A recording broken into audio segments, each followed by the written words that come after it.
আমি প্রশাসনের কাছে হাত জোড় করে বলতে চাই, ছাত্রদল, যুবদল, বিএনপি, মহিলা দল, অঙ্গ সংগঠনের কেউ যদি এইটার সাথে জড়িত থাকে, তাহলে যারা অভিযোগ করছে তাদের কাছে স্পেসিফিক নাম নিয়ে তাদেরকে এজাহার করতে বলেন এবং 12 ঘন্টা কেন 12 মিনিটের ভিতরে এদেরকে গ্রেফতার করে জেলখানায় ঢোকান।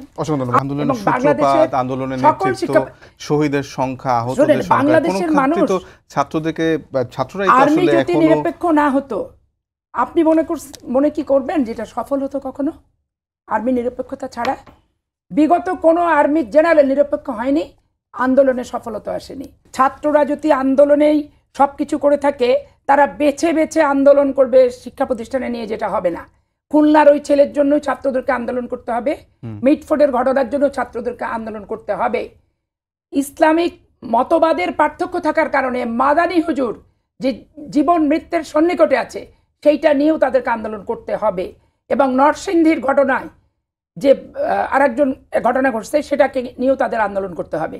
আন্দোলন করতে হলে বাংলাদেশে বেছে বেছে ছাত্র সংগঠনকে কি শিক্ষা প্রতিষ্ঠান কেন্দ্রিক আন্দোলন চলবে না।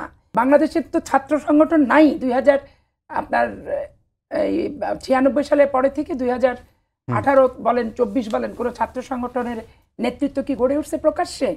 প্রকাশ্যে কোনো সম্মেলন হয়েছে? প্রকাশ্যে কোনো প্যানেল পরিচিতি হয়েছে? প্রকাশ্যে কোনো নেতৃত্ব তৈরি কি হয়েছে, না প্রকাশিত হয়েছে? গুপ্ত সব ঘরের ভিতরে, অন্ধকারের ভিতরে। অন্ধকারের খবরটা আমাদের পক্ষে রাখা সম্ভবপর না।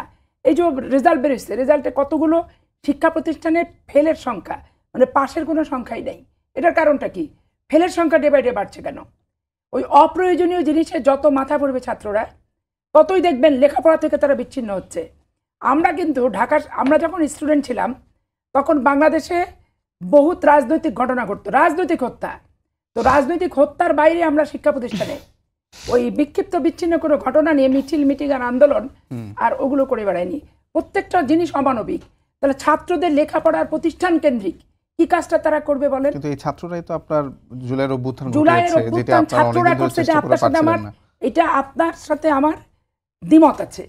নেতৃত্ব অবশ্যই ছাত্ররা ছিল, এবং যে ছাত্ররা নেতৃত্ব ছিল ডিবি অফিসে তারা ঘেরার ভিতর ছিল, তারা গ্রেপ্তার ছিল, এবং তাদেরকে আমাদেরই হাইকোর্টের পান্না ভাই রিট করে তাদেরকে ছাড়ানোর ব্যবস্থা করেছে। এখানে ছাত্র জনতা বলবেন, ছাত্র জনতা এবং আমাদের মুখ চেনা রাজনৈতিক সংগঠন, আমরা বাদ দিয়ে, আমাদের মুখ চেনা বাদ দিয়ে আমাদের পিছনের কাতারের অপরিচিত লক্ষ লক্ষ মানুষ সেখানে ছিল। এইটা শুধুমাত্র শিক্ষা প্রতিষ্ঠান দিয়ে আপনি বিবেচনা করলে হবে না। তবে হ্যাঁ, লাইমলাইটে শিক্ষা প্রতিষ্ঠানে ছাত্ররাই ছিল।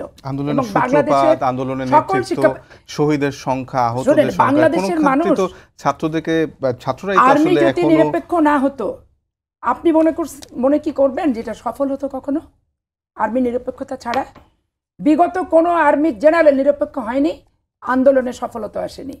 এবং এই বর্তমান সরকার থেকে টোটাল এশিয়া বলেন আর ইউরোপ বলেন, এদের -2টা এদের ভিতরে চমৎকারভাবে আছে, এখন পর্যন্ত আছে। এবং কথাগুলো আপনি দেখেন না, এনসিপিদের এ আর ও এছাড়া কোনো বিকল্প নেই। আমরা এখন তাদের বিকল্প চাই। এই যে তাদের অ্যাডগুলা, নেতৃত্বস্থানীয় ব্যক্তিরাই কিন্তু অ্যাড দিচ্ছে। তাহলে অ্যাডের মিনিংটা কি?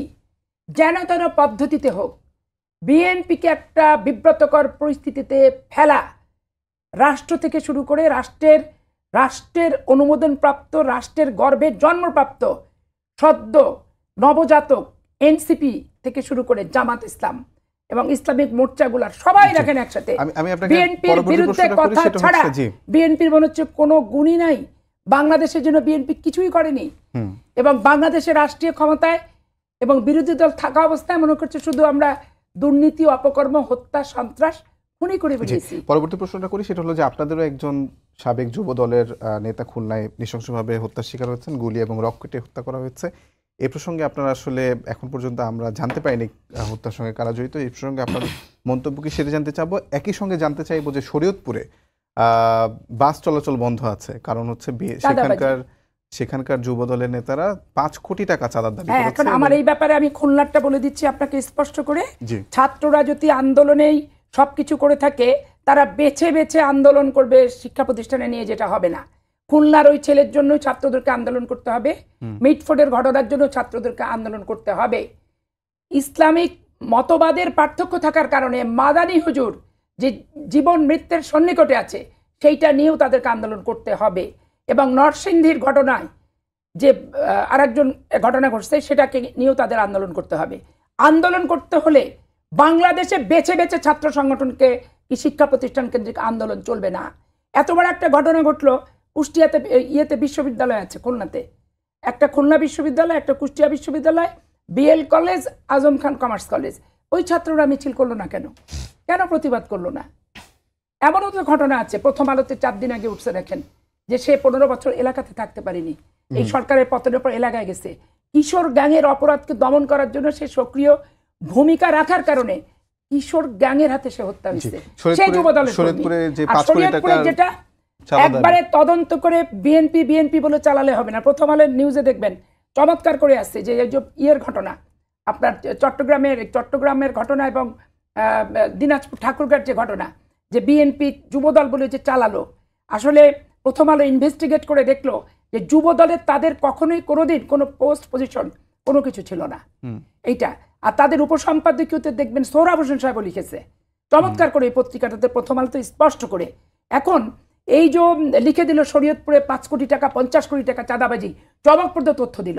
আমি প্রশাসনের কাছে হাত জোড় করে বলতে চাই, ছাত্রদল, যুবদল, বিএনপি, মহিলা দল, অঙ্গ সংগঠনের কেউ যদি এইটার সাথে জড়িত থাকে তাহলে যারা অভিযোগ করছে তাদের কাছে স্পেসিফিক নাম নিয়ে তাদেরকে এজাহার করতে বলেন এবং 12 ঘন্টা কেন 12 মিনিটের ভিতরে এদেরকে গ্রেপ্তার করে জেলখানায় ঢোকান। আইন সবার জন্য সমান, কেউ আইনের ঊর্ধ্বে না। রাশিদ ভাই, আপনার